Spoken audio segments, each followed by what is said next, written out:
Hello, my friends.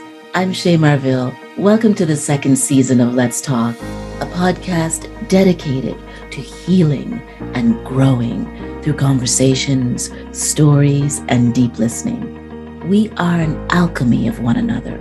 Talking helps us to relieve our burdens, to suffer less, because we are each other's medicine if we choose. So let's talk. Savinna, welcome to Let's Talk. So let's talk. I was so excited to reconnect with you. We had worked together over a decade ago in healthcare and collaborated on wellness and meditation programs for clinicians. I'm really interested in your point of view as a clinical social worker going through the pandemic and some of the things that you're seeing. So welcome and let's talk. Let's talk about coping. Let's talk about creating, sharing skills with people about how to cope. Yeah. Tell me a little bit about what you're seeing in the pandemic world right now. Well, I think it's been an interesting 2 years. This pandemic started with a lot of unknowns.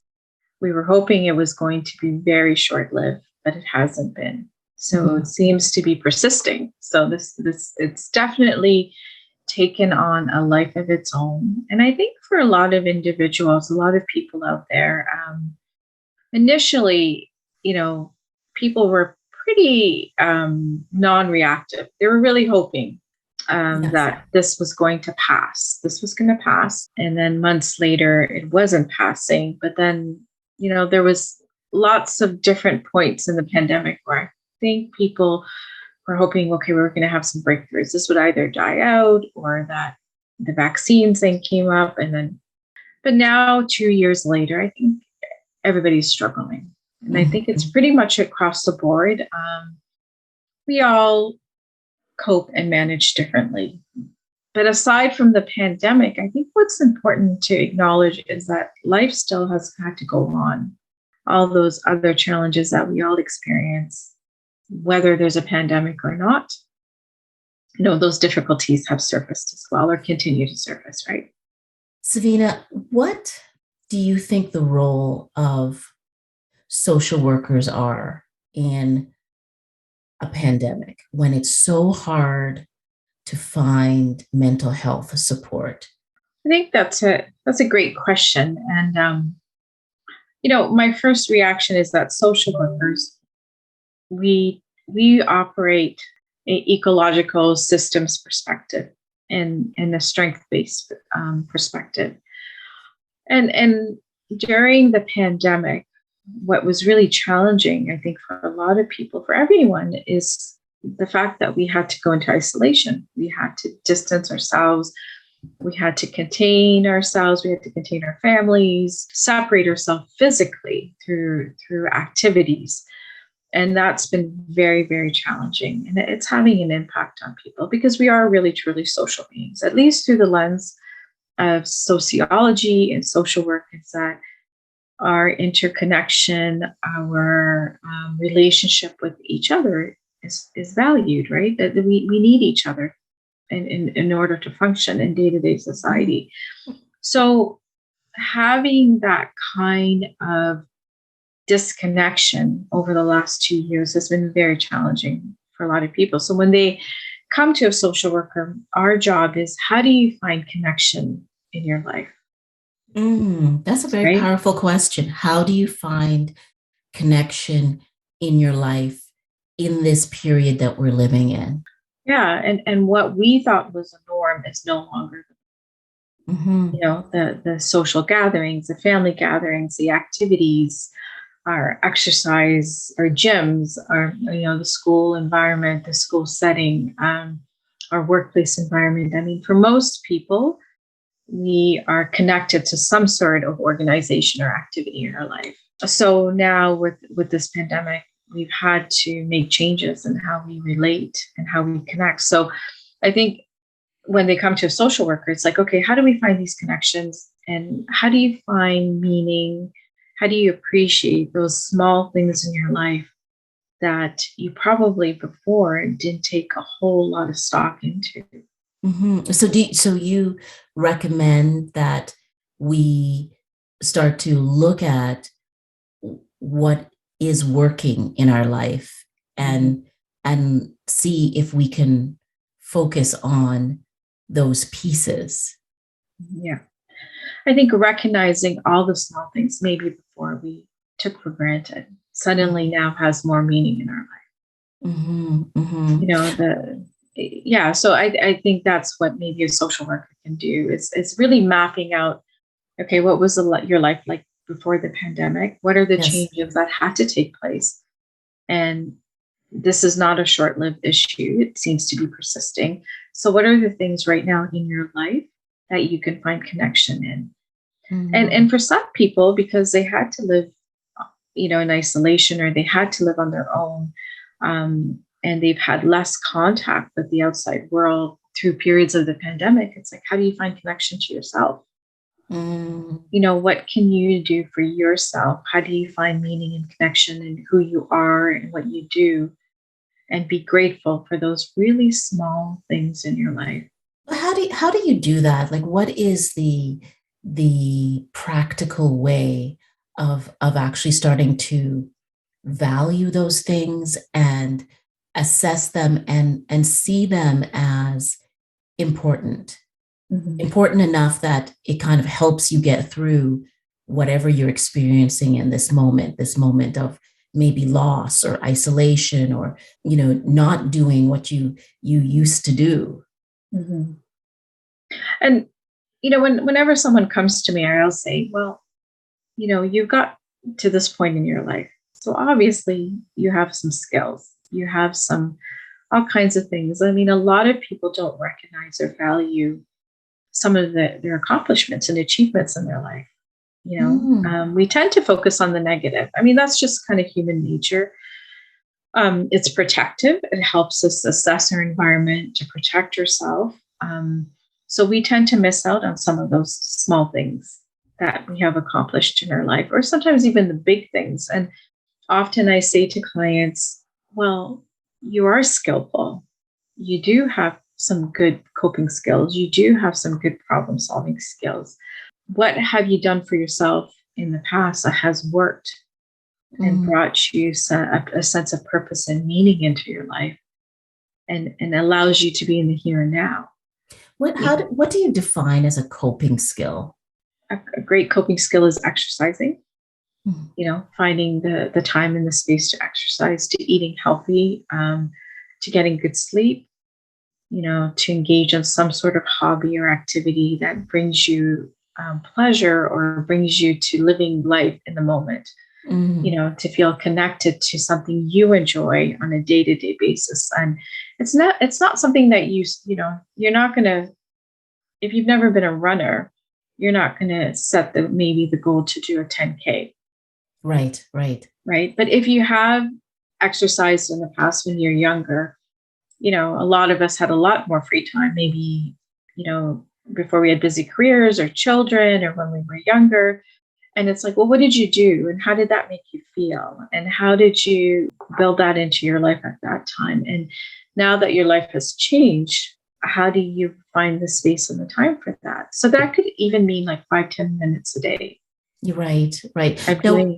No, we really got to know each other because we both came from a value position around using mindfulness and meditation in our work.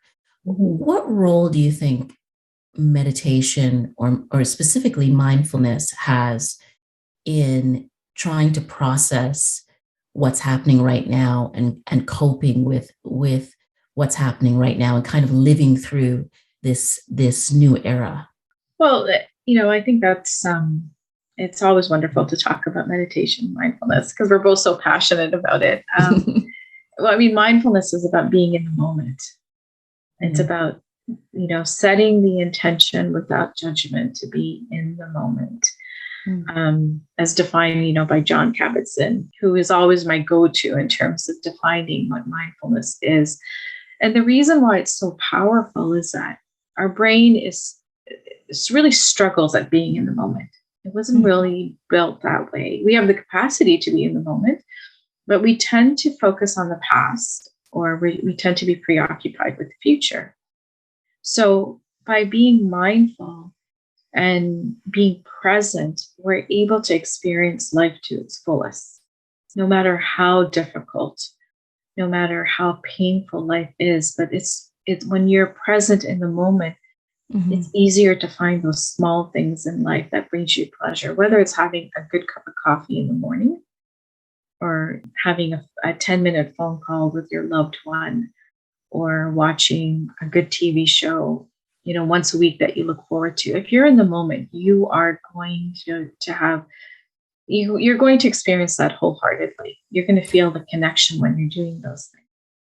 Now I'm going to just play devil's advocate, because as you said, I am a champion of mindfulness and paying attention and silence and that practice, and it has served me well. But I also know, especially right now with the pervasiveness of technology and how fast everything is moving, even though we are living through this very transformative time, that it's hard for people to focus on the moment and to be in the moment. One of the things I hear a lot is, well, I don't like my moment. I don't like this moment. So what is there to focus on if I'm not happy in this moment? The thing about mindfulness, I think, and meditation, I always separate the two, in my opinion. I mean, there's an interconnection and overlap. Mindfulness is really a way of being. It's being present. But in order to be mindful, one of the ways that we can learn to be mindful is through the practice of meditation. I like that. I like that definition. That's very interesting. So you're actually saying that to be mindful, you don't always have to be meditating. Meditating is like a technique to help become more mindful, but you could be mindful in a variety of ways that are not about sitting, with focused on your posture and noticing your breath. It's really about how you think. Yes, it's a quality. It's a quality or way of being. It's a behavior. It's how you train your brain to become more aware. And I truly believe we all need a period every day where we have to be contemplative. And it doesn't have to be faith-based. It doesn't have to be spiritually based. I mean, it depends on what your value system is. So how do we find that time and space on a daily basis to be contemplative, to meditate, or to go for a walk, a stroll, where we're contemplating and processing and reflecting about what's going on in our life and what's not going on, and how we're feeling and not feeling, so that the mindfulness then is the quality that you're trying to build then in your daily life, so that when you are having some difficulties, when you are experiencing pain and you are experiencing difficulties, and that you're able to draw out some of those things that you've been contemplating about, and then you're able to be more aware, to be more mindful of what's going on with you. Interesting. Do you think that when you're experiencing anxiety, or you're having any bouts of depression, that mindfulness is one of the coping techniques you can use to help address that or deal with that? I think it can help. So if you already have a practice and you're going through a difficult experience, you have anxiety or depression, it might be helpful. If you've never done it before, if you've never tried meditation or some sort of contemplative practice, and you're feeling highly anxious and depressed, sometimes it can actually make things worse. Yes. Yeah, that's right. It can cause more agitation. It can cause more aggravation. Or And often clients will say to me, it gave me a negative response and I don't want to do it again, even though they may Yes, yeah. start to feel better. Yeah. Yeah, I feel like with some clients, they ruminate on the negative in as they're trying to learn the process of becoming more mindful. If they are experiencing anxiety, or they're being held by depression in some way, that's not necessarily the best time to learn to practice, right? But I guess I'm asking you some of this because I've heard so much from so many people who are going through anxiety, who are experiencing some form of depression or crises, or they're struggling because of this, the new normal, that their life has changed in a way that makes them feel like they're not fully in control. And right now, they don't feel as though they can hope. Mm-hmm. Where do you land on some of that? I think we're living in a time of great uncertainty. There's so much uncertainty. I mean, I think more so than ever before with this pandemic. I mean, there was some uncertainty before that.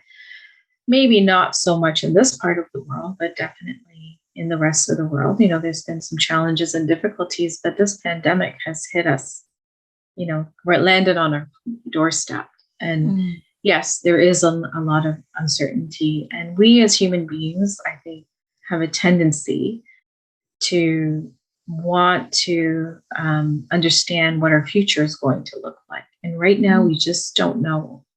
We really don't know. Things are so different than we ever imagined from when this pandemic started. I think the anxiety is real. It's very real. It's very challenging because what we knew was the norm before is no longer the norm. And we're not able to get back to the norm. And it's been 2 years. Right. But don't you think that it's also normal to learn to adapt and to find a source of happiness or joy, or maybe happiness is not the right thing to try to achieve, because that is also so transient, but a kind of feeling of security for yourself is, can we not have that in this moment? I think so. I think we have to continue. I mean, depending on the individual, I think you would continue to set goals for yourself, realistic goals, and then using the coping skills, using the things that have worked for you, but adapted to this new current situation that we're in. I go back to the exercise. Okay, you may not be able to go to the gym.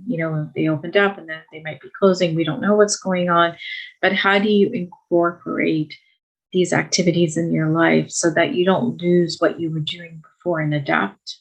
So it's those really small, tangible things that can actually make a big difference in your day-to-day living. But what if you didn't go to the gym? Like, what if much of your life was based on, socializing with friends, having dinners, going to events, going to the theater?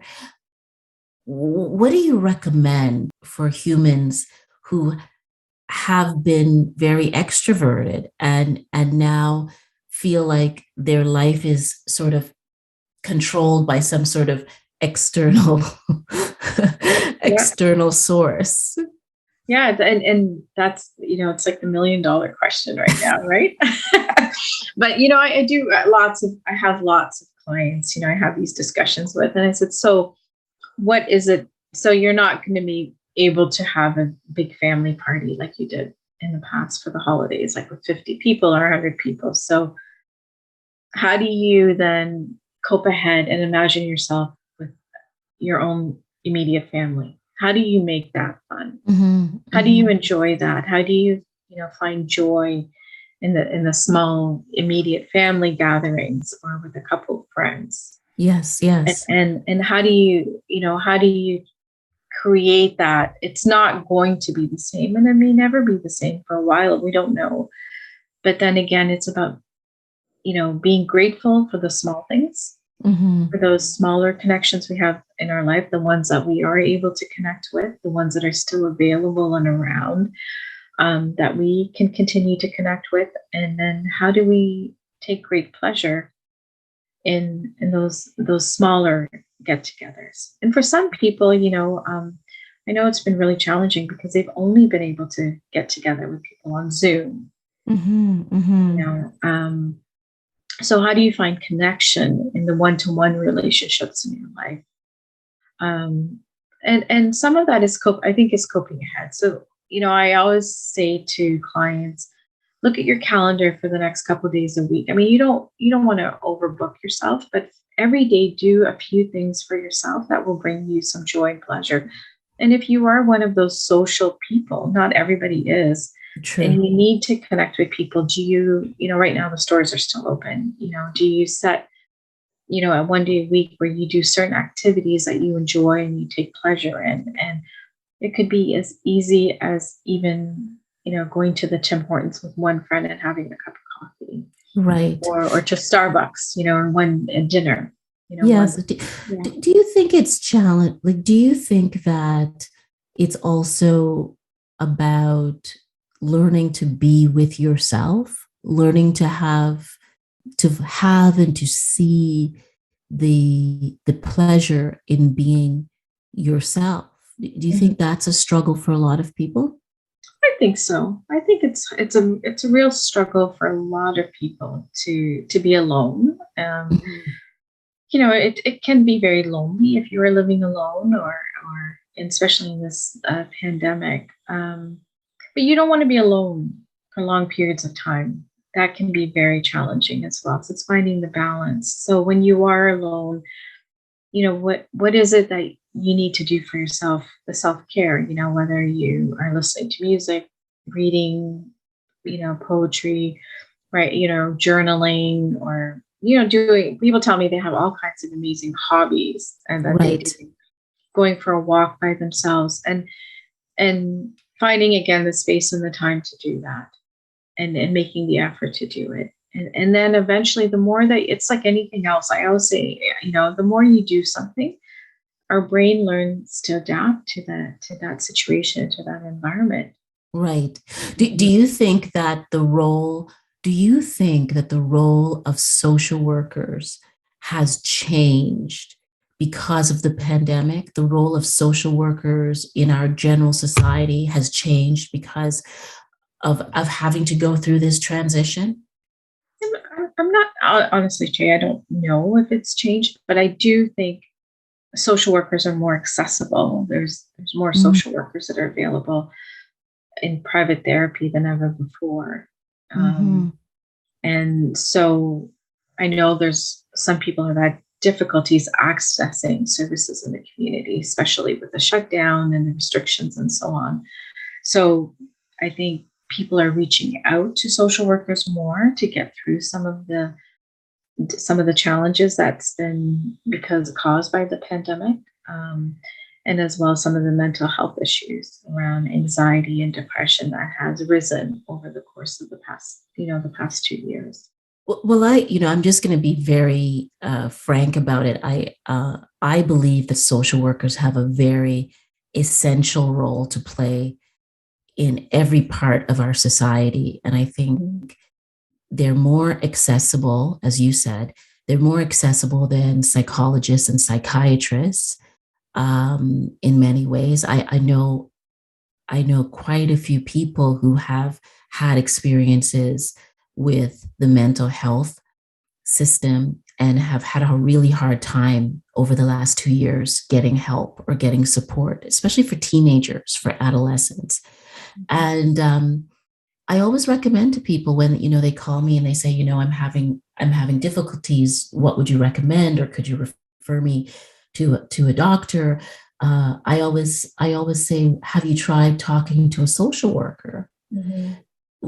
Why do you? I mean, I don't know if you share that opinion with me, but why do you think that social work may provide a philosophy that is really useful right now? Well, and I think because we are skilled at looking at people's environment, how they fit into their home life, their work life, or their relationships with other people. And we're systems. I mean, we're originally trained as systems navigators, right? And we're kind of a bit of a jack of all trades. Some social workers go on to train specifically in clinical social work, and a lot of social workers go on to become policy advisors, and you can do policy work. So I think we have a range of skills where we can help individuals navigate their life. Mm-hmm. To identify. What does it mean? What does it mean to be trained in systems networking? What is that?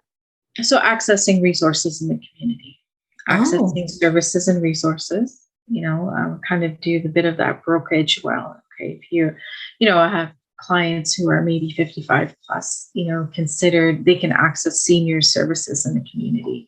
If they're children and adolescents, it's connecting them to those right services, or for families, for single mothers, for, groups and social groups and peer support groups, all those types of services. I mean, that's what we're trained to do, is to identify difficulties and barriers that are individuals are experiencing, and then to look at what's out there and what can people connect to. And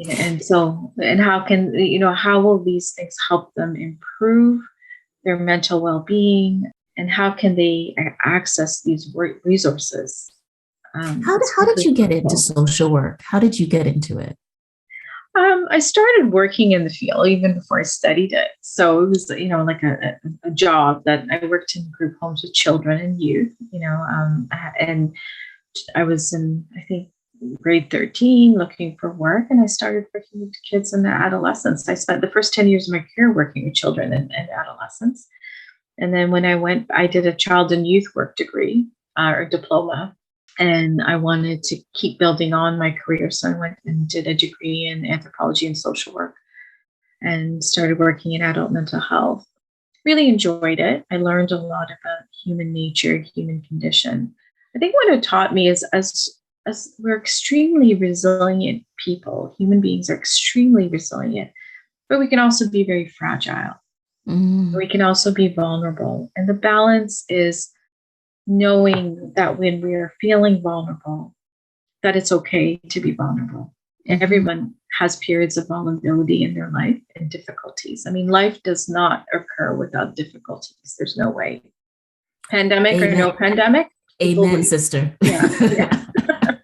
So pandemic or no pandemic, life is difficult. There's challenges. Yes. And it gets difficult as we get older. And it's not a bad thing, because we learn from our difficulties. We grow from our difficulties. As hard as it is, especially, I mean, the worst thing that usually happens to someone is the death of someone that you love very deeply, a close family member or child. I mean, that's devastating. But even that, we know through time and history that we come through these things. Yeah. And what we want to do is find ways to come through these events and these difficulties with becoming more wiser and stronger. And well, I don't know that there is any good way to go through grief or mourning, but I guess it's about saying to someone that you can get through it. That that as hard as this moment is, you will get through this, and that there is hope on the other side in terms of getting through. Yeah, and and there's that saying, "This too shall pass." This too shall pass, and we have no choice but to get through it. We can't. Yes. We have to always have hope, but sometimes it's hard to find hope on our own when we're in isolation, or if we're struggling with anxiety and depression. And we shouldn't undervalue that or underestimate that. with a degree in anthropology, I think I've told you this. And I've done a little bit of traveling and lived up in the north for a period of time. And I came to Canada as a young girl, as an immigrant.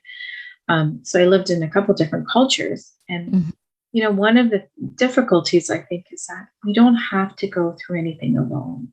Hmm. And I think in other cultures and other parts of the world, loss and grief are seen as natural processes of life, unfortunately. But Mhm. unfortunately, because we all have a beginning and an end here in this world. And to have understanding of that, and that when we do go through that experience, that we have a support network around us who Yes. will carry us through those difficult periods, because we can't do it alone. No, no, we cannot. And Yeah. and sometimes I think though the hardest thing is to acknowledge that you can't do it alone, Yeah. or to navigate how to reach out and how to ask for support, and to know when you need support, to know when you need to reach out, but to also know when you just need space to be on your own, to process what's happening. Yeah, and I think one of the greatest difficulties people have, and it's not a criticism or a judgment, and I think it's a really natural response as a human being. We try to get through difficulties as quick as possible, as fast as possible. Yes. So then we think, okay, we don't need help. We're self-sufficient. We can do this. We have to be strong. We'll plow through this. But if we don't allow ourselves to feel our emotions, to experience our emotions, and to experience our difficulties, and give us ourselves the space and the time, and connect with those people who will allow us to be vulnerable and validate our experience, we will get through it. Mm. Oh, I like this. I want to explore this a little bit with you because, I, well, there's so many things, but I do think there's sort of this idea in our culture Mhm. in North America that we should get through grief quickly. Like somehow you're gonna do it in 3 weeks, or that there's the 6 stages or the 7 stages of grief, and that if you don't get through all those stages in a certain period of time, that somehow you are stuck, and that you're not grieving correctly. And I don't know, I mean, I feel that grief represents whatever relationship you had with someone, Mhm. and however you are living your life prior to someone passing away that you loved dearly or deeply, that sort of dictates how you experience the grief of losing that person and being in relationship with them in a different way now that they're gone. Mhm. Yeah, and I think it, I think we just you're right. I think culturally we tend to think a little bit more linearly here, that if Mm. someone maybe passes away, and we feel the sadness, we feel the loss, but we try to rush through it. Mhm. Try to, a lot of us, and especially a lot of people who tend to be in their head a lot, just don't want to feel those difficult emotions. So it's easier to tell yourself, okay, I've gone through a difficulty, I've lost someone I truly love and care about, and I just need to move on. And Mm. that's fine. There's nothing wrong with that. But the problem is that those feelings don't always just go away on its own. They'll Mhm. surface back again. That's a complication of emotions, is that emotions that are very intense and very painful, they have a life of its own. And then we Mm. have to be able to give it the space and the time to feel it, to experience it, to process it, whether we do that with our loved ones or do things that will make it less difficult to experience. For some people, it could be, you know, you hear these stories of people who, when someone passes away, they leave the room in the same state as it is when the person Mm. passes. And it can take years before they go back to that room. Yes, yes. And who's to say that's the right or wrong thing to do? Right, We right. don't, we didn't understand the dimension or the dynamics of that relationship. So as a social worker, it's like, well, let's talk about the relationship with that person and how did that person impact your life? Mm. And then we talk about that the pain and the loss of that individual. How has that impacted your life? And now where do you go from here? Mhm. How do you see yourself moving on? Why is it why can't we just stuff our emotions down? Why isn't that good for us? Because sometimes people stuff their emotions, suppress their emotions so that they can, move forward in their life and do other things.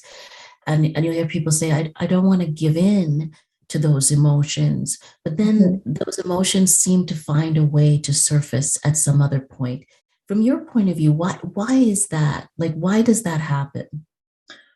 I think it's very common, actually much more common than people think. And I think it's because our brains don't like to tolerate intense emotions for long periods of time. It Hmm. wants to solve the problem. So when we feel a lot of fear or sadness or anger or some shame, we just Hmm. want to tuck it away somewhere. So we do stuff it down, we keep stuffing it down. It becomes the norm for us. And then eventually everybody reaches, I'm generalizing, but people reach some sort of tipping point because as the continuum of life occurs, those emotions begin to accumulate. And at some point, we all have to come to terms with some of these difficult emotions. And we all do it differently. I mean, I don't know if everybody needs to go into therapy.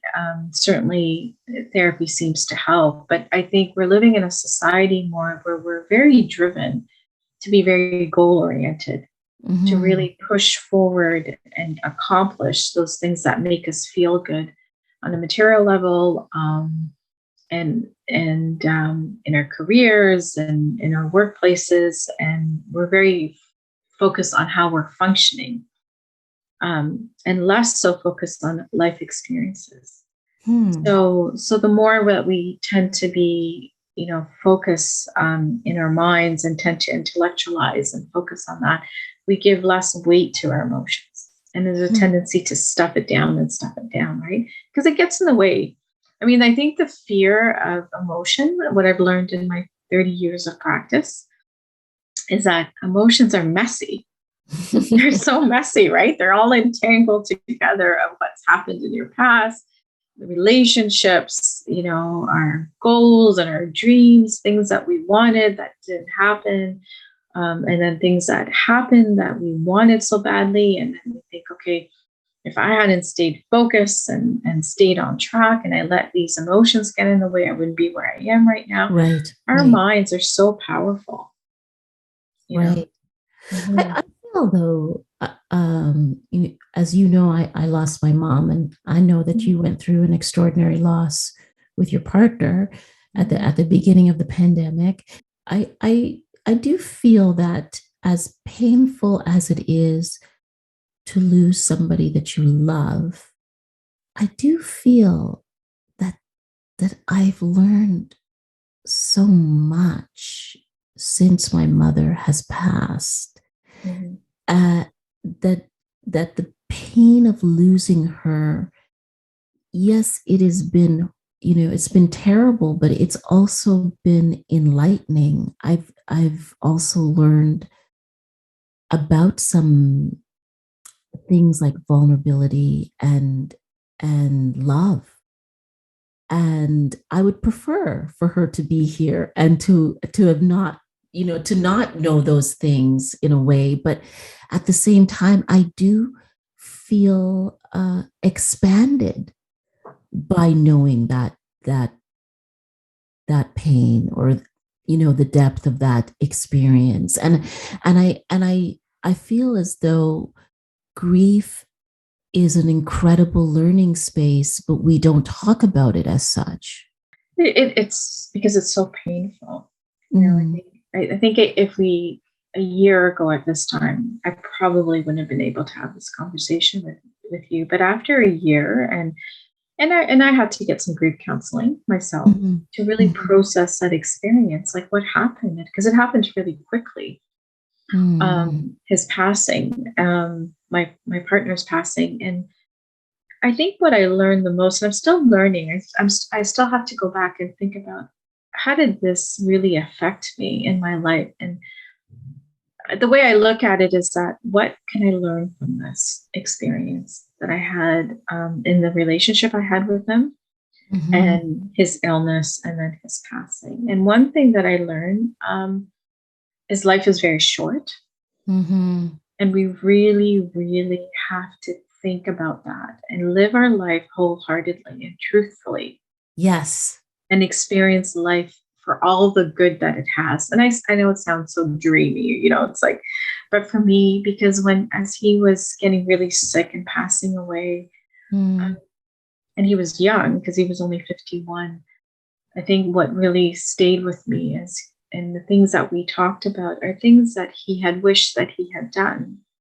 But now, because we had a fairly new relationship, and the Mm. dreams and the goals that we had together, that Hmm. he was not able to do because of this illness that took his life away very, very quickly. I'm so sorry.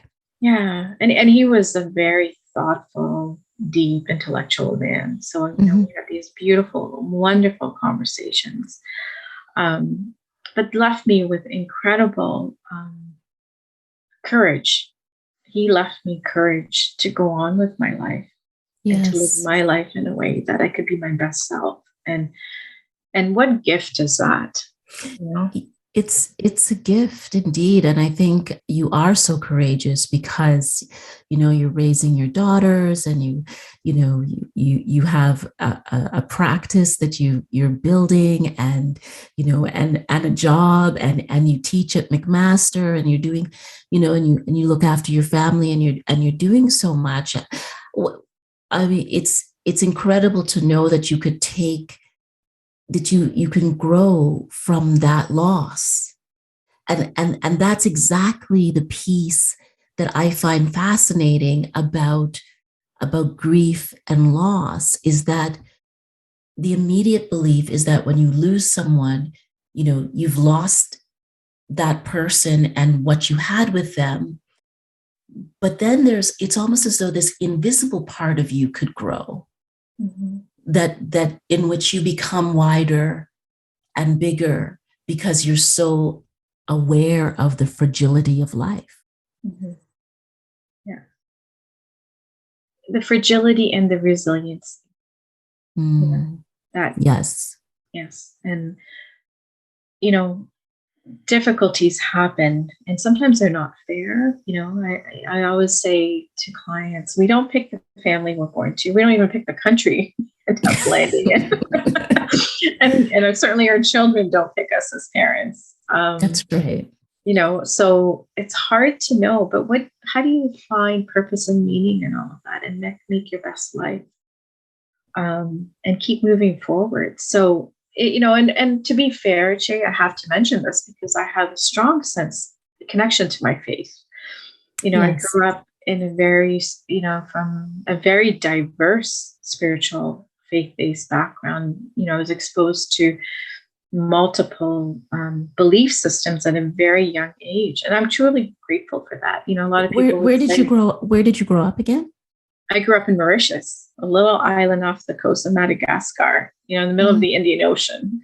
I mm. came to Canada at the age of 6, December of 1978, actually. So, yeah, Wow. yeah. Wow. And So it's very spiritually, religiously, and racially diverse in Mauritius, correct? it is. So I was raised as a Hindu. My mom was a Hindu background. My father had converted to the Baha'i faith. Mm. But we had extended family members who were Catholic, because Mauritius had once been a French colony and then became an English colony, and now it's part of a Commonwealth, or I think now it's independent. And then there's also a large Islamic community as well. So we had very close family friends who were from Islamic backgrounds. So I feel so blessed that I had such exposure to the diversity, not only of religion, but cultures and different kind of cultural backgrounds, their ethnicity, right? So we had India, my family are descendants from India that had moved to Mauritius, generations ago as indentured laborers. And then you have the African population that had been brought over by the French to work as slaves on the island, a couple of centuries ago.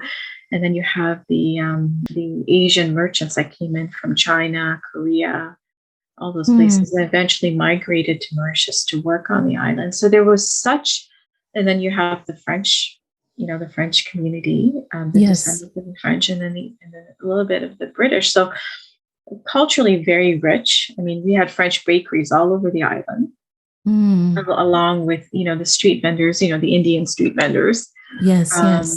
The African cuisine and the culture, the traditional dance in Mauritius is actually more of an African dance, which is really beautiful. So it's just, so I feel really fortunate. So coming to Canada in the late 1970s, living in Southern Ontario was like a culture shock.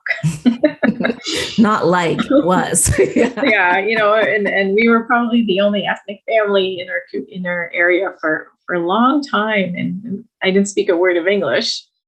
Wow. I only spoke French, and so it was quite the journey. It was I feel really grateful. I mean, I used to think, oh my God, it could have been so much easier, and I said to my parents, why did we move here? Like, is there anywhere else that we could have moved to? All our cousins moved to Montreal because they spoke French, but we had to move to the English speaking area.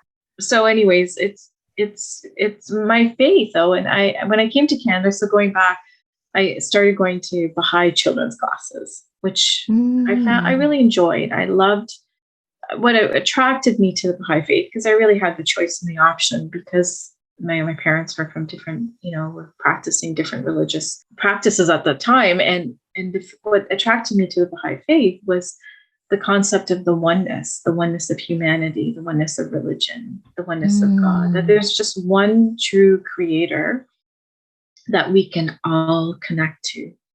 And spirituality is not about, doctrine or about what you do in terms of the rituals and the things that you need to do. And there's nothing wrong with any of that. But spirituality is about really connecting to something bigger than you and finding that common humanity in all of us. Yes. And becoming your true, and becoming, your true self. I don't know a lot about the Baha'i faith. One of my best friends, Rabina, is her background is Baha'i. And so I learned a bit through her and her beautiful family and how they practice. But how would you describe Baha'i faith? I think we're a pretty culturally diverse community. I mean, it originated in Iran, so there's a large Persian Baha'i community here in Southern Ontario. Yes. I would say it's a very accepting community. We don't have any temples or churches locally, anyways. We have international temples. So it's really your day-to-day practice. I mean, we have our own sacred texts. We're meant to pray every day, to meditate, to reflect and hold ourselves accountable to how we live our life on a spiritual basis and how we relate to others. And really, the main principles of the Baha'i faith is about unity, unity and justice, really learning to work together collectively as human beings so that we can bring the best in ourselves, our families, our communities, our organization, the cities that we live in, is to always operate on this principle of unity and understanding. That's beautiful. I mean, I think, one of the great values of coming from any faith tradition, I think, is the value of contemplation and being able to create space in your life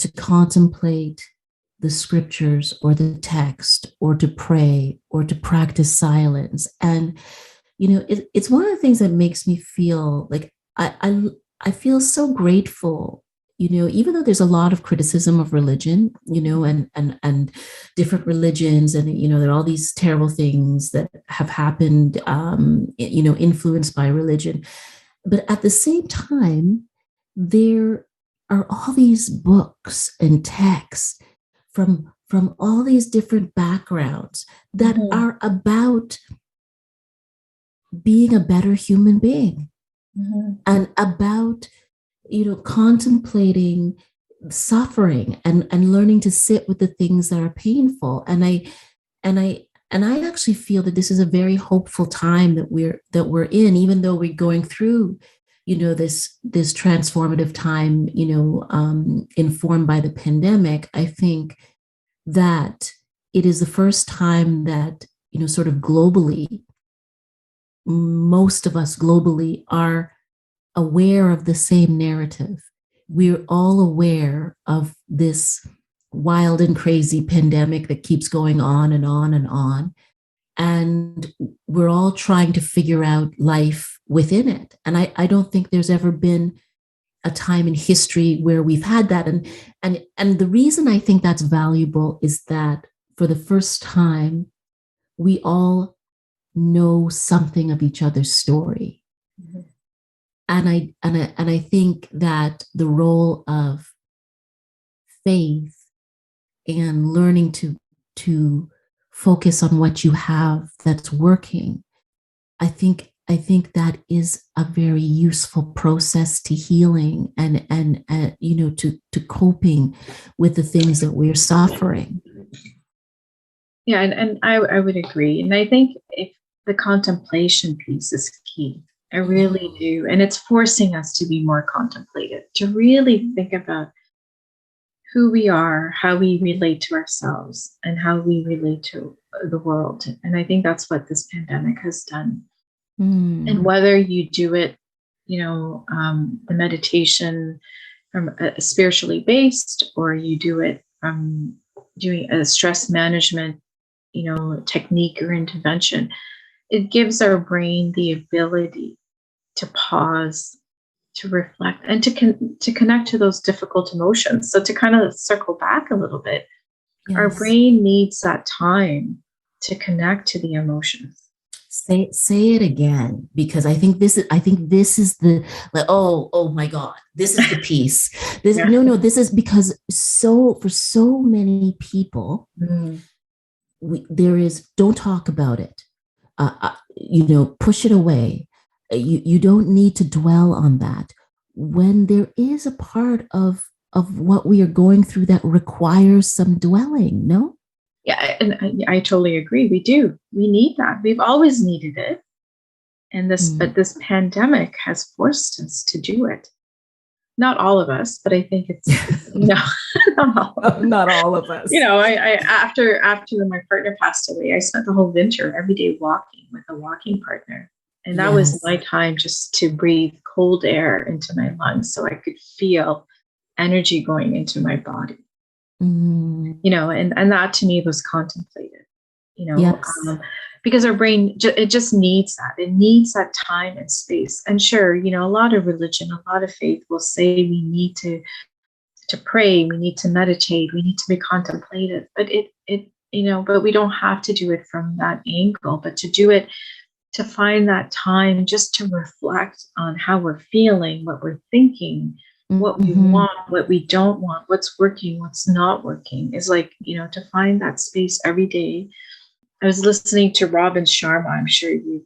I love Robin Sharma. Yeah, I mean, he's great. I mean, and his source of inspiration from what I was listening to was reading the book The Prophet by Khalil Gibran. Oh, beautiful. And connecting to our own pain is so difficult. And sometimes a lot of us, fortunately, can go through life without having to connect to deep pain. And I don't think there's anything wrong with that. I mean, I don't ever want to operate from a state of envy or, why has that person gone through life so much easier than me, than that person? Because we just don't know. I was going to say, I don't think we can know. I mean, I've had this debate with a number of people, who have been on the show who said, well, there's a lot of people who are suffering more than other people. And I think we just don't know that. I know that, that economically, some people are suffering more. In terms of health, some people are suffering more. In terms of social relationships and isolation, some people are suffering more. Mm-hmm. But every human being is born with a life that has its own formula, and part of that formula is suffering. And every human being has their own kind of suffering. We all have things to face and to survive. We want to just keep talking about all of the different skills and all of the different ways of learning to survive, and saying you can survive. You can survive the most painful things, as shocking as it is. You can keep going. And we have survived as a human race. Yes, and we have, here to that point, we have survived the last 2 years. Like, if you had said to almost, the majority of the world's population, especially, where the pandemic has hit the hardest, 2.5 years ago, we're going to go through a pandemic, and you're going to have to wear a mask, and you're going to lose people in your community, and your whole life is going to change, and the economy is going to change, and you're not going to be able to go to a restaurant anymore, and the list of things goes on. People would say, oh my God, what a terrible movie, or I can't imagine that ever happening. But here we are living through it, and innovating and creating, and trying to make a new life out of all of this. And I think, for me, that's where the hope is. The hope is in the fact that we're all still standing. Many of us, not all of us, as you and I both know, we've both lost the most important people in our lives to, but I keep thinking they wanted to live. And so they, my mom lives in me, through me. And I take some pride in that. Yes, and it's the same with my partner. He lives his strength. He left me when he passed. He left me his strength because of that love that binds us together. That was my source of strength after he passed away. So I have to hold on to that, as much as I was deep into the grief, concerned for the well-being of my kids. But his strength, his love for me, is what gave me strength to carry on. Because that's what binds us. Love is what binds us. I'm not talking about, the romantic love. That's yes. out there. I'm talking about true human connection and love, and that's also about the love for yourself, is recognizing your own worth and your own ability and your own strength. That's very much, and I think that came naturally to me. I mean, going back again to some of your original questions. So when I got into social work, I wasn't really too sure what I was going to do. But it made so much sense to me, because in my own faith, it says to recognize our own nobility, yes. to recognize the strength. So whoever we believe is our creator created us with strength and nobility. Mm-hmm. Mm-hmm. And we have that inherently, and we have seen it. We have survived through the tests of times.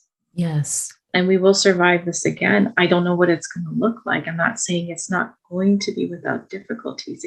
It's impossible to say that. Right. And we have to keep moving forward. So how do we do that? So we have to draw on what's worked for us, what we can do to find more connection to ourselves, as you said. Mm-hmm. How do you find that? So Robin Sharma talks about finding that time in the day, every day, for contemplation or reflectiveness, or whether that be in the form of meditating, or whether it's a walk, or sitting in silence, or yes. listening to music. Everybody does it differently.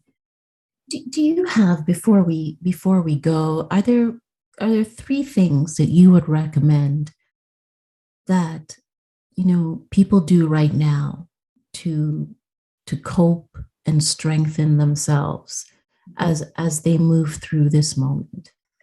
Not to simplify people's lives, but I think the most important things you can do for yourself is to physically take care of yourself. Make sure lots of people are not sleeping well. A lot of people suffer from insomnia. The majority of people I see talk about difficulties with sleep, and I've had difficulties with sleep my whole life, so I've lived it. And taking care of yourself physically, whatever that looks like, eating healthy, and staying connected, finding time to stay connected to yourself. And I'm adding two more, Jay. and to stay connected to those people that you feel, connection and validation from. Yes. Yeah. Connection and validation from. Yes. I love that. I really appreciate that. And I think just being able to talk about the hardships of the moment and that we're together doing it, right? I'm so grateful that we were able to reconnect, and Thank you. Yeah. I would love to have you back on the show. I know you've helped so many people. I'm grateful for your work. I'm grateful for your friendship, and it's been extraordinary to see the courage that you have shown as you've walked through this moment of grief, because I think it's a teaching moment to others. So, my friend, thank you. I'm Shay Marville, and you've been listening to Let's Talk, a podcast dedicated to healing and growing. You can follow us on Instagram, Twitter, and Facebook. And listen, I need your help to grow the reach of this show. Would you please subscribe, rate, and review us on any platform that you're listening to? I'd love to hear your feedback. Ciao for now.